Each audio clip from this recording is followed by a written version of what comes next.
മധുര നൊമ്പരക്കാറ്റ് എന്ന സീരിയലിന്റെ ലൊക്കേഷനിൽ വച്ച് പ്രമുഖ നടൻ മഹേഷിനെ അസിസ്റ്റന്റ് ഡയറക്ടർ ആക്രമിച്ചതായിട്ടുള്ള വാർത്തകൾ അടുത്തിടെ പുറത്തു വന്നിരുന്നു.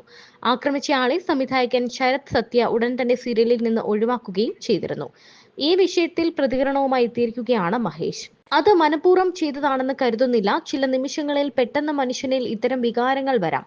അങ്ങനെയാകണേ എന്നാണ് ഞാൻ പ്രാർത്ഥിക്കുന്നത്. അല്ലാതെ ഏതെങ്കിലും വിധത്തിലുള്ള വൈരാഗ്യം വെച്ച് ലൊക്കേഷനിൽ വൈരാഗ്യം വെച്ച് ചെയ്യാൻ ഞങ്ങൾ തമ്മിൽ മുൻ പരിചയമില്ല. 7-8 ഷെഡ്യൂളുകളിൽ മാത്രമേ ഒന്നിച്ച് ജോലി ചെയ്തിട്ടുള്ളൂ. ലൊക്കേഷനിൽ ഇദ്ദേഹത്തെ മുൻപ് വളരെ ഹൈപ്പറായി ഞാൻ കണ്ടിട്ടുണ്ട്. നായകനും നായികയും റീൽസ് എടുത്തുകൊണ്ടിരുന്ന സമയത്ത് ഇയാൾ അവരോട് വന്ന് ഡ്രസ്സ് ചേഞ്ച് ചെയ്യാൻ ആവശ്യപ്പെട്ടു. 1-2 തവണ പറഞ്ഞിട്ടും ചെയ്യാത്തതിനെ തുടർന്ന് അവരുടെ നേരെ ഇയാൾ സ്വന്തം ഫോൺ വലിച്ചെറിഞ്ഞിട്ടുണ്ട്. ഇതേ സീരിയലിന്റെ തന്നെ ഷൂട്ട് പാലക്കാട് വെച്ച് നടത്തിയപ്പോൾ വേറെ ആരോടോ ഉള്ള ദേഷ്യത്തിന് സ്വന്തം ഫോൺ ഗ്രൗണ്ടിൽ എറിഞ്ഞ് പൊട്ടിച്ചിട്ടുണ്ടെന്ന് മഹേഷ് പറയുന്നു. തന്നെക്കുറിച്ച് അദ്ദേഹത്തിന് ഒരു തെറ്റിദ്ധാരണ ഉണ്ടായെന്ന് പിന്നീട് സംവിധായകൻ പറഞ്ഞ് താൻ അറിഞ്ഞു. അദ്ദേഹം മയക്കുമരുന്ന് ഉപയോഗിക്കുന്ന ആളാണെന്ന് താൻ ആരോടോ പറഞ്ഞു എന്നൊക്കെ അയാൾ കേട്ടു. ഞാൻ അങ്ങനെ പറഞ്ഞിട്ടേയില്ല. അങ്ങനെ യാതൊന്നും നേരിൽ കണ്ടിട്ടുമില്ല. അദ്ദേഹം സിഗരറ്റ് വലിക്കുന്നതോ മദ്യപിക്കുന്നതോ ലഹരികൾ ഉപയോഗിക്കുന്നതോ താൻ കണ്ടിട്ടില്ല എന്നും മഹേഷ് പറയുന്നുണ്ട്. കുറച്ച് ദിവസങ്ങൾക്ക് മുൻപാണ് നടൻ മഹേഷിന് സീരിയൽ ലൊക്കേഷനിൽ വെച്ച് അസിസ്റ്റന്റ് ഡയറക്ടറുടെ മർദ്ദനമേറ്റത് വാർത്തയായത്. നെഞ്ചിൽ അടിയേറ്റ മഹേഷിനെ ആശുപത്രിയിൽ പ്രവേശിപ്പിക്കേണ്ടി വന്നു. തുടർന്ന് മർദ്ദിച്ച അസിസ്റ്റന്റ് ഡയറക്ടറെ സീരിയലിൽ നിന്ന് പുറത്താക്കി. മഹേഷിനു വേണ്ടി ഈ സംഭവത്തിൽ സിനിമാ സംഘടനകൾ ഇടപെട്ടിട്ടില്ല എന്ന ആക്ഷേപമുയർന്നിരുന്നു. കുറിച്ച് മഹേഷ് പറഞ്ഞത് ഇങ്ങനെയാണ്: മധുര നൊമ്പരക്കാറ്റ് എന്ന സീരിയലിന്റെ ലൊക്കേഷനിൽ ആയിരുന്നു താൻ.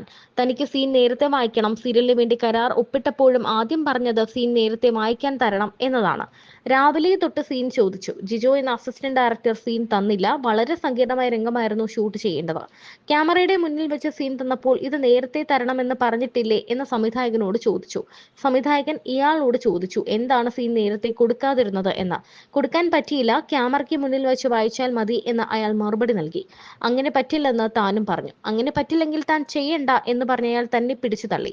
തന്റെ കയ്യിലുള്ള ചീർപ്പ് വെച്ച് ഇയാളുടെ നേർക്ക് വീശി. അയാൾ തന്റെ നെഞ്ചത്ത് ആഞ്ഞ് ഇടിച്ചു. ഉച്ചയായപ്പോഴേക്കും ഇടതുകൈ വിറയ്ക്കാൻ തുടങ്ങി. വൈകിട്ട് ആശുപത്രിയിൽ പോയപ്പോൾ ECGയിൽ വേരിയേഷൻ ഉണ്ട്. താൻ ഒരു ഹൃദ്രോഗി കൂടിയാണ്. സംഭവത്തിന് പിന്നിലെ അമ്മയിലെ ജയനെ വിളിച്ചു. ആത്മയിൽ കൂടി അറിയിക്കൂ, ബാക്കി കാര്യങ്ങൾ ചെയ്യാം. ഫെഫ്കയിൽ വിളിച്ചു പറയാം എന്ന് പറഞ്ഞു.